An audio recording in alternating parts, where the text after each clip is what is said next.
Hello everyone and welcome once again back to ThursDev. I'm your host Luke, and recently I've started playing Conan Exiles. You may have seen it on our channel. The newest in a now rapidly overflowing list of games in the survival builder genre, and the even more saturated list of PC games in early access. The game, in the very limited amount of time that I've played it, has been a lot of fun, as most games in the genre tend to be at the very beginning. But, as in any game in a saturated market, there are always going to be skeptics asking whether a game is destined for greatness, failure, or mediocrity. There are widely varied opinions on the topic of early access, and I'm not here today to attempt to persuade you, dear viewer, in one direction or another, but I did want to talk about the system on the whole, and what it really means, and why it's significant. When you, as a developer, release a game into the world, traditionally, it comes at the end of a long period of involved design, balancing, and significant amounts of internal debate. Only the laziest of clones will have made it to market without a design team evaluating and re-evaluating game mechanics for the entirety of the development process. That's the definition of game design, really, at its highest level. Years ago, before digital distribution became a viable platform for game sales, a video game would be released into the wild in as complete a state as the developer had the time for prior to release, and for better or worse, would be frozen in that point in time. When a game was done, it was just done, with no chance to improve short of releasing a sequel. This wasn't necessarily the hard be-all and end-all. Of course, as early as the 80s there were patch discs released for video games, but particularly in the console space, and to a lesser extent on PC, games were static objects after being released. The entire release paradigm has shifted, however, over the last decade or so, and even more dramatically in the past 5 or 6 years, give or take, to something significantly more fluid and prone to change and improvement. The widespread acceptance of DLC and game expansions has given developers the chance to further temper an already existing product and add to it beyond its original published version. But with the coming of Minecraft, the concept of release and improve was taken even further to its current evolutionary state. The rise of early access games, the soft launch, and the proliferation of the games as a service model. Minecraft, love it or hate it, has been an industry trendsetter in a number of areas, and though there have been examples that one could argue predated in most of the concepts it's credited with pioneering, it was really the perfect storm of game business model and design philosophy that I think that we can safely say cemented its place in game development history. At the time of its first release to the general public, Minecraft was little more than a proof of concept. It was really, for all intents and purposes, 3D Lego with colored cubes. But as with Lego, even that limited set of tools that were given to the player were enough to spark the imagination and keep players engaged. On top of this toolbox, however, was the promise that the game would continue to add new features and improve over time, at no additional cost to the players. They would be part of the game's development, ostensibly by funding its development through purchase of the proof of concept, which would then be regularly patched for years to come. Players were investing money into a promise, one which, thankfully, Mojang was able to deliver upon so well that to date Minecraft remains one of the most successful video games in history. And with that sterling example behind us, many developers are following suit and hopping on the early access bandwagon. Why, though, are game creators so enamored with this system, and what benefit does it truly give? Desire to work on something fresh and interesting notwithstanding, odds are that if you asked a game developer whether they still had things that they thought they could improve about the games that they worked on and shipped, the answer would be a resounding yes. Perfectionism is a curse, and feature creep is the enemy of progress in game development, but rarely do you work on a game, especially as a designer, that you don't think still could use some work, somewhere. I'm sure that even as a player, you could easily rattle off a number of things that you think could be done to improve even your favorite game.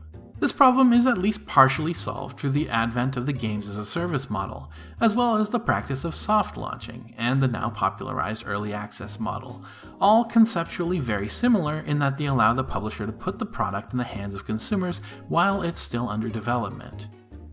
There are differences in nuance, of course. Games as a service implies that the game is a finished product that is iterated upon and improved to provide a consistently updating and content-rich play experience, while early access draws a line and defines it as a point of feature completion, perhaps even a finish line after which the game won't be updated. Soft launching, to contrast, is sort of the area in between where a product is deemed ready for the general public, but not in all regions, so it uses one or more to test the waters, as it were, before releasing worldwide into more volatile markets. So, the question of why?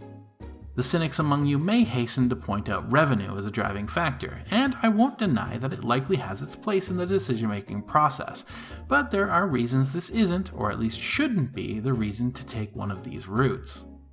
Early access and soft launching a title are still launches of a title, regardless of its state, and with it comes an influx of players and potentially revenue, but even though some revenue will inevitably be gained, it may be significantly less than the consumer might think.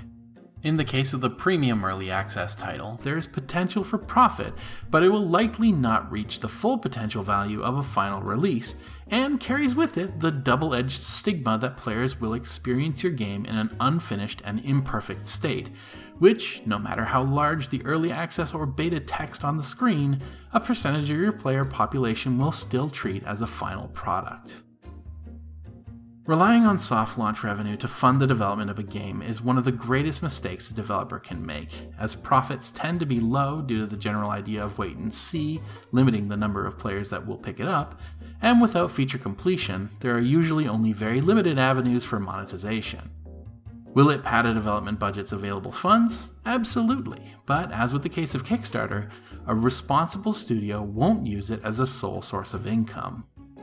If not money though, why then? The short version, once again, is that it provides a safe testing ground, useful metrics, and serves as a minor method of generating interest. In short, it's all about gathering data. It has the extremely beneficial effect of allowing the creator to gauge interest in their game and gather metrics from those playing the game, as well as direct and indirect player feedback. It allows you to do that meta chasing that I mentioned a few videos back. With more and more lines of communication open between player and publisher, there's an assumption of partial ownership by the player, which some publishers are also willing to indulge by taking suggestions on a project in progress and executing on them. Contrary to the conventional wisdom of older distribution models, giving players widespread access to a game before it's done and input in the development process can have benefits that outweigh the potentially very large drawbacks.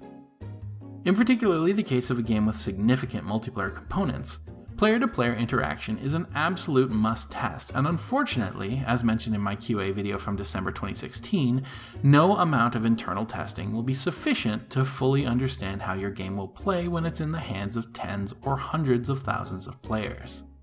Controlled beta testing, including closed beta tests, are valuable for getting high-quality feedback, assuming that your vetting process is decent.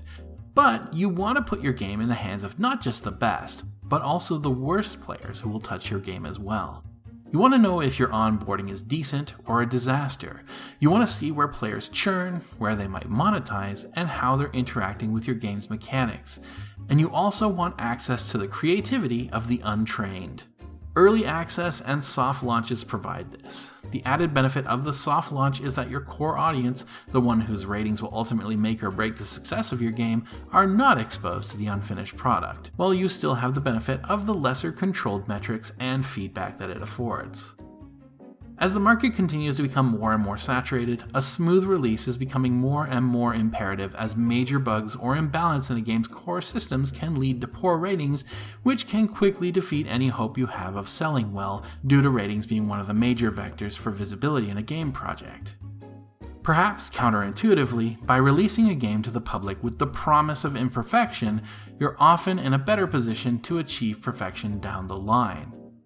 Is it a perfect system? Of course it's not. Player perception is hard, if not impossible, to control, and even in an early access state, when your game is out, it's subject to scrutiny, and though it affords you the opportunity to fix or alter that which needs fixing or alteration, it also means that your foibles are laid bare for all to observe, and you'd best hope that that doesn't solidify popular opinion at that point.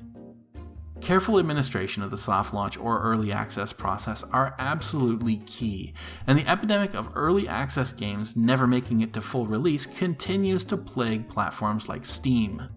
Consumers are becoming more wary of this very useful tool, so it's in not only your own best interest, but also the best interest of the industry at large for you to have an endgame laid out and to avoid the siren song of feature creep. If you can follow through and use those release methods responsibly, they can greatly increase your chances of success when it comes time to launch your game fully. Thank you as always for watching this episode of ThursDev. I hope that you found it entertaining or at least educational.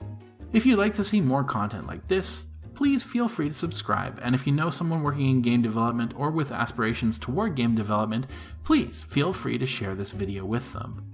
If there are any other game development topics that interest you, we're always open to suggestions, so feel free to leave a comment below and we'll see if we can put together something interesting or at least point you in the right direction.